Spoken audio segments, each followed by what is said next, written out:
Nuevamente, Alma Angélica Colín, haciendo la continuación de mi tarea para terminación del primer cuatrimestre en la especialidad en Derecho Penal, y ahorita voy a hablar sobre los elementos positivos y negativos. Nuevamente me voy a la computadora porque es una presentación la que realicé para hacer una mejor explicación sobre estos elementos. El delito. El delito es la acción u omisión que sanciona la ley penal.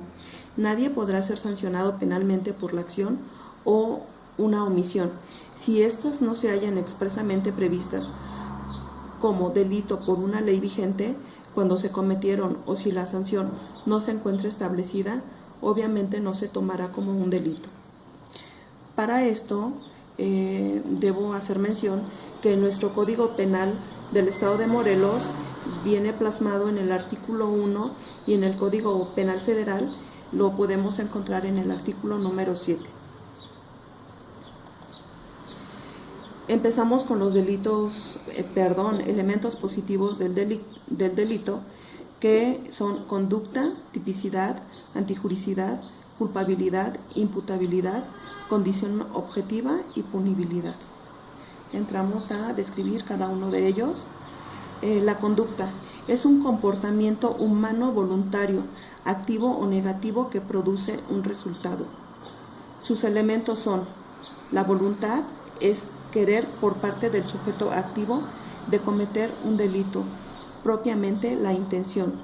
Actividad consiste en el hacer o actuar, es el delito positivo o movimiento humano encaminado a producir el ilícito. Puede ser de acción u omisión. El de acción consiste en actuar o hacer. Es un hecho positivo el cual implica que el agente lleva a cabo uno o varios movimientos corporales y comete la infracción a la ley por sí mismo o por medio de instrumentos, animales, mecanismos e incluso mediante personas.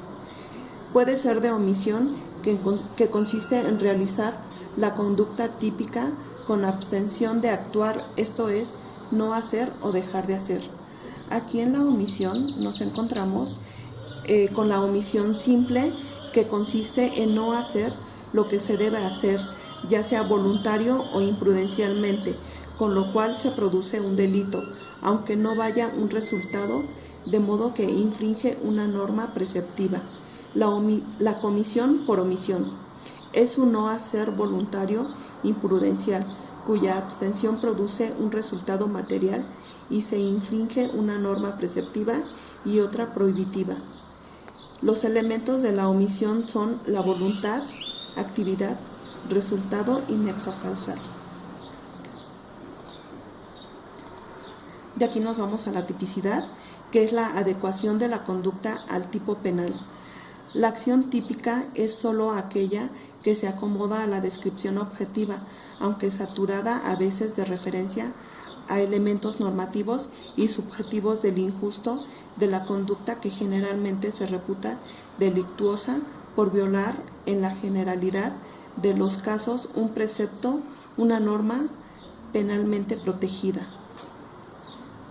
Nos vamos a los principios generales de la tipicidad, que dicen que no hay delito sin ley, no hay delito sin previa ley penal escrita y estricta. No hay delito sin tipo. La conducta no puede ser considerada delictiva sin estar descrita por un ordenamiento penal. No hay pena sin que exista un tipo penal. No hay pena sin previa ley que establezca la punición de un delito. Las características de los elementos es el elemento objetivo, que se refiere a los elementos corpóreos o materiales. El elemento subjetivo se refiere al dolo o a la culpa. El elemento subjetivo específico se refiere a los elementos diferentes del dolo o la culpa. Ejemplo, con ánimo dolosamente.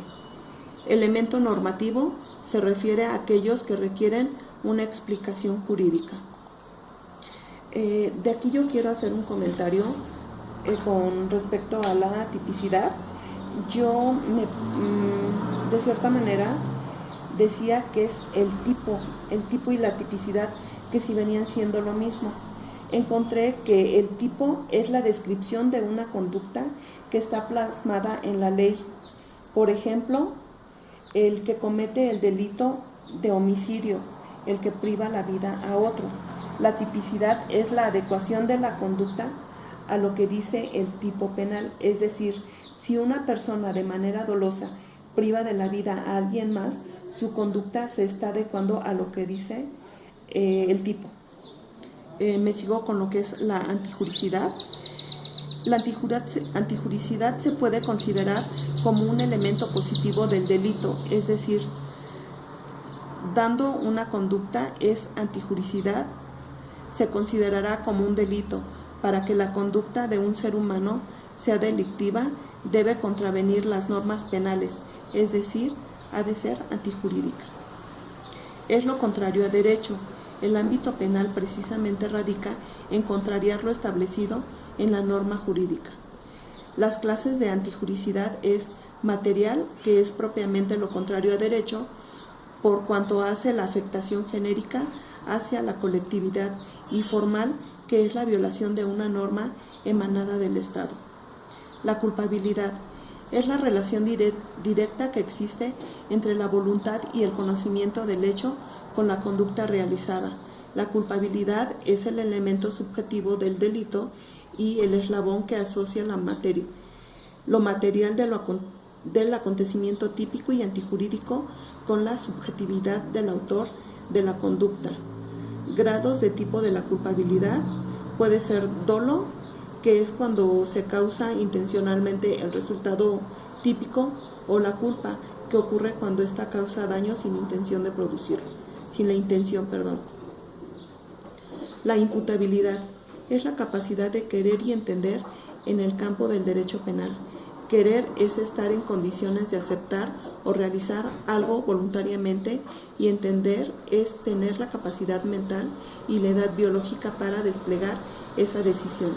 Las acciones libres en su causa consisten en que el sujeto, antes de cometer el delito, realiza actos de manera voluntaria o culposa, que lo colocan en el estado en el cual no es imputable y comete un acto criminal. La ley lo considera culpable. La punibilidad es la amenaza de una pena que contempla la ley para aplicarse cuando se viole la norma. Punición consiste en determinar la pena exacta al sujeto que ha resultado responsable por un delito concreto. Es la restricción o privación de derechos que se impone al autor de un delito. Implica un castigo para el delincuente y una protección para la sociedad. El término sanción es sinónimo de pena. La sanción es impuesta por la autoridad administrativa, que viene siendo la consecuencia del delito. Nos pasamos a los elementos negativos, que estos son ausencia de conducta, atipicidad, causas de justificación, inculpabilidad, inimputabilidad, excusas absolutorias y ausencia de condición objetiva. Nos vamos a ver cada uno de ellos. Empezamos con ausencia de conducta. La ausencia de conducta no existe y por tanto da lugar a la inexistencia del delito. Aquí nos encontramos con la vis absoluta, que consiste en que una fuerza humana exterior e irresistible se ejerce contra la voluntad de alguien quien en apariencia comete la conducta delictiva. Vis mayor, a diferencia de la vis absoluta, proviene de la naturaleza, cuando un sujeto comete un delito a causa de una fuerza mayor. Actos reflejos son aquellos que obedecen a excitaciones no percibidas por la conciencia, por transmisión nerviosa a un centro y de este a un nervio periférico. Como el sujeto que esté impedido para controlarlas, se considera que no existe conducta responsable y voluntaria. Nos vamos con la atipicidad. Es la no adecuación de la conducta al tipo penal, por la cual da lugar a la no existencia del delito. Ausencia del tipo es la carencia. Significa que en el ordenamiento legal no existe la descripción típica de la conducta determinada. Las causas de justificación es el aspecto negativo de la antijuricidad. Lo constituyen las causas de justificación, que son las razones o circunstancias que el legislador consideró para anular la antijuricidad de la conducta típica realizada al considerarla lícita, jurídica o justificada. La antijuricidad es contraria a derecho, mientras que lo contrario a la antijuricidad es lo conforme a derecho, o sea, las causas de justificación. Estas anulan lo antijurídico o contrario a derecho, de suerte que cuando haya alguna causa de justificación, desaparece lo antijurídico, en consecuencia desaparece el delito, por considerar que la conducta es lícita o justificada por el propio derecho. La inculpabilidad es el aspecto negativo de la culpabilidad. La falta de reprochabilidad ante el derecho penal por falta de voluntad o el conocimiento del hecho. Las causas que encontramos es error esencial de hecho invencible, no exigibilidad de otra conducta, temor fundado. Error es la falsa concepción de la realidad. No es la ausencia de conocimiento, sino un conocimiento deformado o incorrecto. Ignorancia recae en condiciones de hecho, puede ser de tipo o de prohibición. Inimputabilidad es el aspecto negativo de imputabilidad. Consiste en la ausencia de capacidad para querer y entender en el ámbito del derecho penal. Sus causas es el trastorno mental, desarrollo intelectual retardado, miedo grave, minoría de edad. Las excusas absolutorias, lo negativo de punibilidad, constituyen la razón o fundamento que el legislador consideró para que un delito, a pesar de haberse integrado en su totalidad, carezca de punibilidad. En la ausencia de punibilidad se presenta en función de que el sujeto activo se encuentra ante un estado de necesidad. Podemos mencionar las siguientes: la excusa por temibilidad mínima, que es función de la poca peligrosidad que representa el sujeto activo. Tal excusa puede existir en el robo por arrepentimiento. Excusa por imprudencia. Nos ponen de ejemplo el aborto de una mujer embarazada. Excusa por no exigibilidad de otra conducta. El ejemplo es el encubrimiento en determinados parientes o ascendientes y de otras personas. Con este elemento doy por terminada mi presentación y por concluido mi primer cuatrimestre de la especialidad. Muchas gracias.